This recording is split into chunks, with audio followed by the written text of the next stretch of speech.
I don't believe that Sucker Free is a racist at all. So salute to Lush for trying to defend himself and almost getting packed. You can't be a racist when you're oppressed, when you're the person dealing with racism, because racism has to come from a place of power and privilege.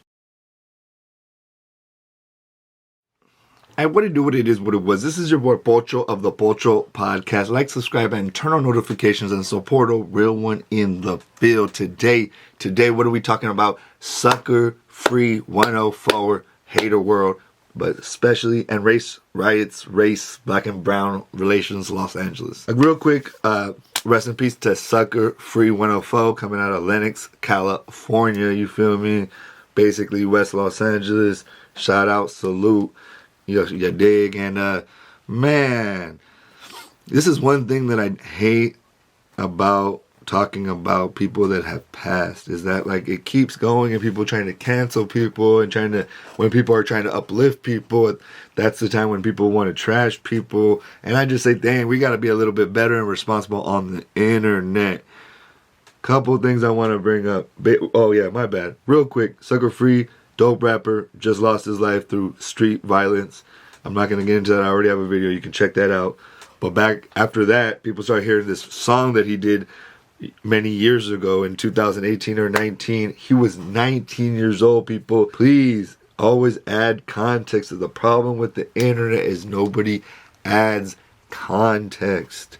This brother was a 19-year-old kid from Los Angeles, California, going through the judicial system, the jail system, juvenile, all that, going through race riots that he talks about on the Hater World. Shout out to the Hater World. Go check out Hater World's interview with Suckerfree104 and also his reaction. And he breaks it down. You got to add context. And even the Vato says, I'm holding a mirror to you guys. So don't judge me. Judge the society.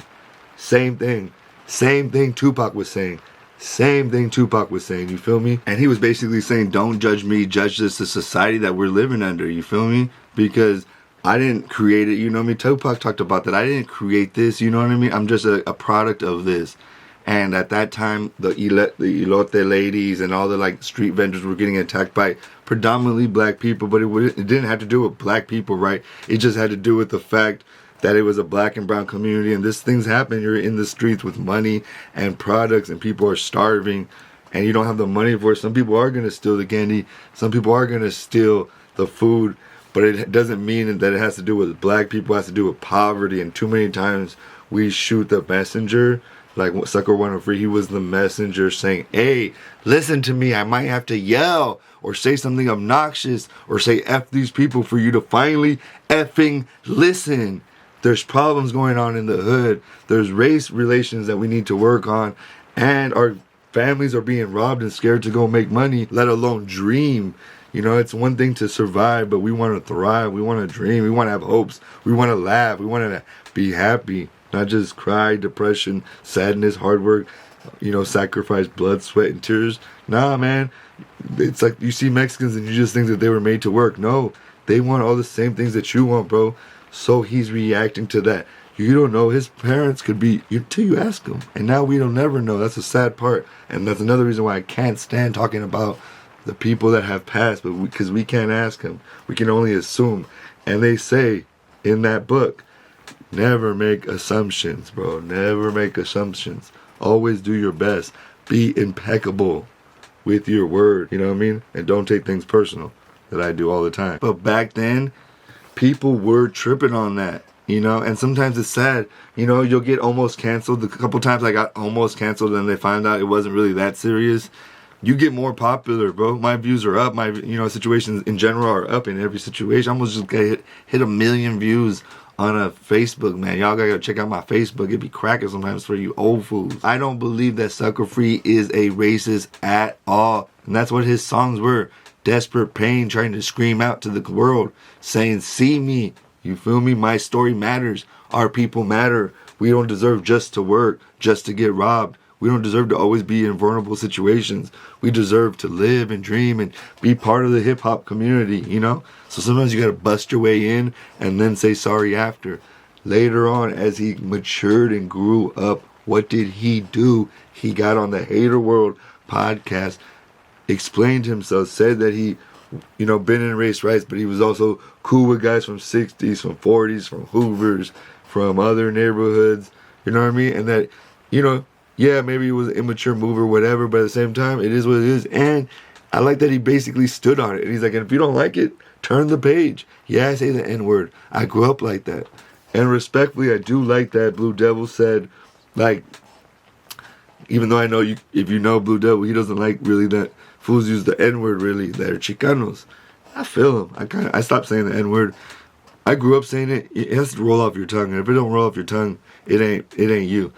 I stopped saying it because I think that if any one person is offended by it, why not just let it go? Use another word, whatever. Especially if it doesn't come from your natural culture.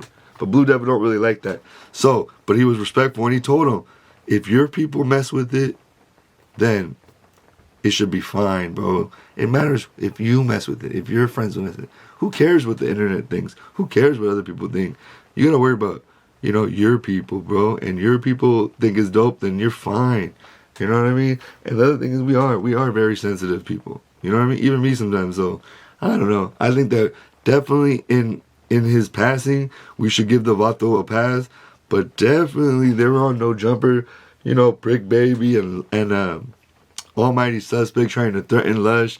Lush was being a little bit wild by saying like, oh, it must be AI, or basically being an apologist. There's a lot of people when they're racist, there's a lot of people that will apologize for them. They're called apologists.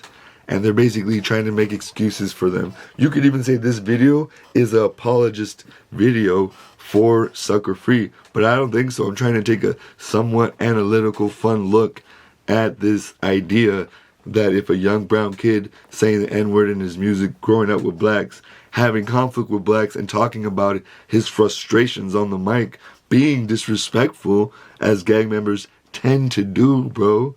These fools are not church boys. You know what I mean?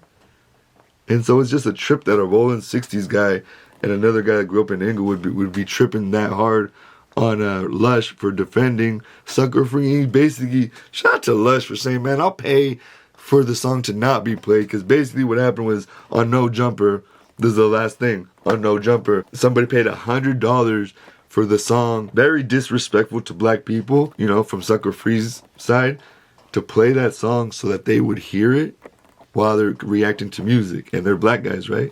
So they hear the song and it's not cool. They're not happy about it. And they start tripping on Lush for apologizing for it. So in one way, I get it. But Lush was trying to say, I'll pay to not have it on because I'm not trying to defend him. But it's tacky. It is tacky to play that song and go off on that song and go off him about that song when he can't defend himself. So salute to Lush for trying to defend himself and almost getting packed out, which I actually don't think he would have ever got packed out since he's already got packed out by a suspect with one hitter quitter, man. I don't think that he was fighting for a long time. I think that was like a real quick, he ran up on him and Sus got him. But anyway, man, please, Sucker Free is not a racist. One last thing, you can't be a racist when you're oppressed, when you're the person dealing with racism. Racism is a tool used by rich people to separate and divide and isolate other races. I'm going to put a definition because I ain't nobody to tell you what racism is, but this is what racism is if you looked it up, right? And I just think that, and they do talk about this, people of color can be prejudiced, but we can't be racist because racism has to come from a place of power and privilege. Power and privilege. And sadly, no matter how tough Suckerfree104 was, he did not have real power and he had almost no privilege and almost no way to make it out. And sadly become another number in this sick cycle of just meat grinder trauma that goes so far and dominates our lifestyles for so long. When will we say basta? That we don't want that. So this video is just to say that this kid was caught in a struggle. Let's not judge him. Like Tupac said, man. Like Tupac said, One is he's not racist because he doesn't have any power. But like Tupac said, these roses that grow from concrete, we start to judge, how their plant, how the stem is twisted and how their petals aren't perfect. But we don't look at what they're growing up in. Concrete with no dirt. But they still have the resiliency to reach the effing sky. So don't judge my petals. Honor my resiliency to reach the sky and reach the sun, i.e. our dreams and what we're here to do. And sadly, Sucker104 didn't get to fully live out his dreams, but he will be remembered by his family, his community, the hip-hop community, and our world. And I just want to lastly say, because I don't want to make another video on the Vato, I want him to rest. Stop saying dead homies, let the homies rest. Stop saying dead homies, let the homies rest. Let Suckerfree rest. That Vato was a warrior for his community, for his family. He was a victim of envy, and he deserves better from us. Like he deserved better from the world, and maybe he would have never made that song in the first place. This is your boy Pocho, one of the Pocho podcast. Like, subscribe, and turn on notifications, and support a real one in the field. And let me know if you think Suckerfree is a real racist or not. We can talk about this. It's okay.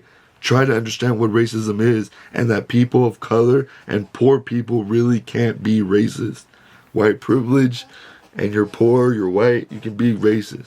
But poor people of color can't be racist. They can be prejudiced. At best, he could have had some prejudiced lyrics at a very young age, when most men's frontal cortex isn't even fully developed. So let's do better. Let the brother rest. And for us, live to see and fight another day. And again, to all the homies, live for your hood. Don't die for it. This is your boy Pocho One of the Pocho Life Podcast. And I'm out.